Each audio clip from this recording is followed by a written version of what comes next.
Salut les élèves! Alors aujourd'hui, on va voir l'activité sur la loi de la gravitation universelle. Bon, là, il y a beaucoup de choses à faire. Vous allez faire attention parce qu'il y a certaines parties qui peuvent faire peur. C'est pour ça que j'ai fait une vidéo justement pour qu'on fasse le point là-dessus. Alors, déjà, la lecture du texte. Normalement, ça, c'est pas méchant. On commence doucement. Donc, première question, d'après le texte, indiquer de quelle façon tombent les objets. Dans le texte, on voit que les objets tombent perpendiculaires au sol. Alors, je vous en aurais fait discuter en classe. Je ne sais pas si ça vous choque quand ils disent ça, mais en réalité, il y a une faille dans cette phrase. Perpendiculaire au sol, ça n'a pas trop de sens parce que si vous êtes avec un sol bien à plat à l'horizontale, c'est logique. Imaginez-vous par contre en montagne, sur une grande pente vraiment pentue. L'objet ne va pas tomber perpendiculaire au sol, il ne va pas tomber en diagonale. D'accord? Donc ça, c'est une petite faille du texte. Deuxième question, préciser alors qui attire qui d'après Newton. Là par contre ça devient intéressant, la Terre attire la pomme, mais la pomme attire aussi la Terre. Et ça c'est quelque chose qui est très important dont on n'avait pas parlé encore. En fait tous les objets qui ont une masse attirent les autres objets qui ont une masse. Alors on reparlera de ça la prochaine fois, mais si nous on ne fait pas bouger la Terre, c'est pour la simple et bonne raison que c'est nous qui sommes les plus légers par rapport à elle. Donc c'est forcément l'objet le plus léger qui va bouger et non pas le contraire. Alors, question 3. D'après vous, de quels paramètres peuvent dépendre la gravitation? Vous pouviez mettre ce que vous vouliez, évidemment. Les vrais paramètres qui pourraient faire penser à ça, en général, on imagine la masse, évidemment. Certains peuvent penser à la distance entre les deux objets. Certains peuvent penser à l'altitude, des fois. Des fois, on me dit la température aussi. Bon, on verra juste après. Alors, par contre, dans le petit 2, donc on est dans le grand 2, petit 2, et on vous demande la loi de la gravitation universelle. Alors, le schéma, lui, il est très important. D'ailleurs, je vais vous scanner cette feuille-là.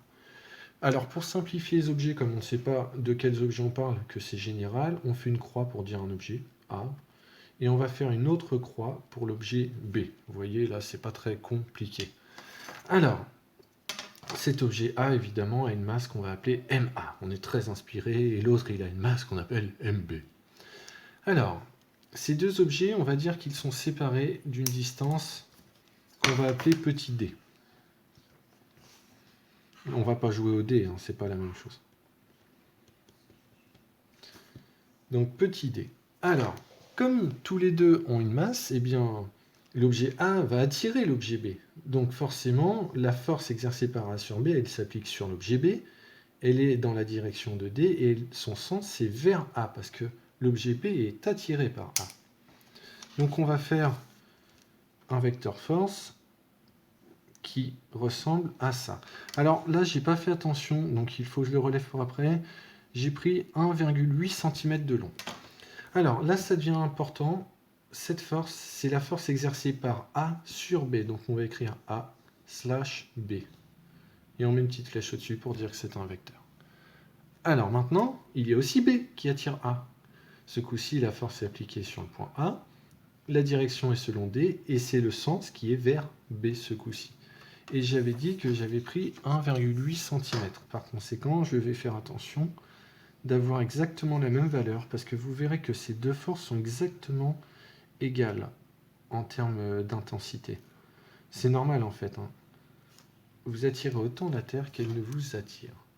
Et donc ici, c'est F de B sur A, c'est-à-dire la force exercée par B sur A. Voilà. Bon, j'espère que c'est assez clair. Alors maintenant, on passe aux choses qui vont un peu faire peur. La relation. Vous allez voir, c'est une relation un petit peu méchante. Donc, la force de A sur B, on dit directement que c'est la force de B sur A déjà. Parce qu'elles sont égales comme je vous l'ai dit.